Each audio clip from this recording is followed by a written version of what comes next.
بسم الله الرحمن الرحيم. الحمد لله والصلاة والسلام على رسول الله نبينا محمد وآله وصحبه ومن والاه، وبعد. طبتم جميعا وطاب ممشاكم وتبوأتم من الجنة نزلا، وأسأل الله تعالى الذي جمعنا في بيته أن يجمعنا وإياكم سرمدية أبدية في جنات ونهر في مقعد صدق عند مليك مقتدر.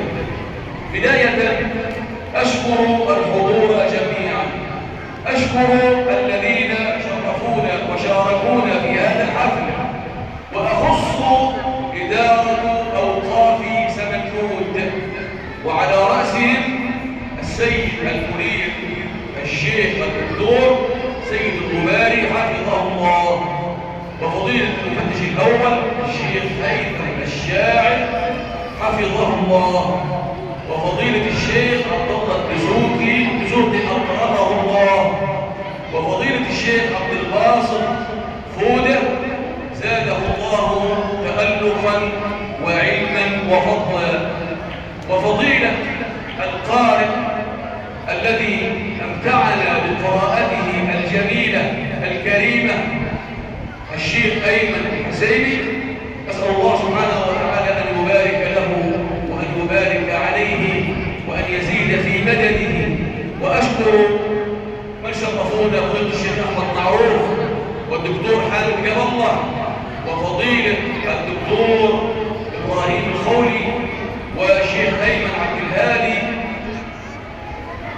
والأستاذ مسعد الجزاوي وجميع الحاضرين جميعا، وأشكركم جميعا على تشريفكم، وأسأل الله تعالى أن يجعل هذا العمل خالصا لوجهه في ميزان حسناتنا يوم القيامة، وأسأل الله سبحانه وتعالى أن يبارك في الذين ساعدونا وأمدونا لنخرج هذا الحفل على هذا الكرم وعلى هذا التوسع.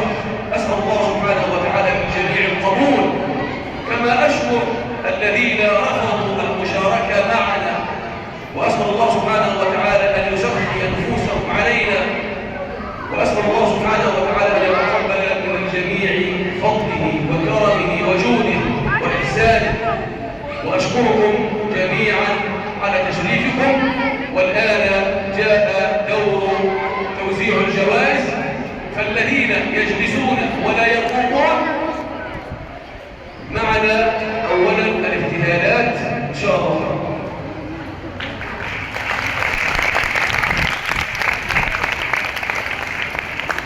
إن شاء الله هنوزع جوائز هنكسب قلوب الأول كده والصلاة على سيدنا النبي صلى الله عليه وسلم. طبعا الابتهالات الدينية بفضيلة الشيخ أيمن الحساني فليتفضل.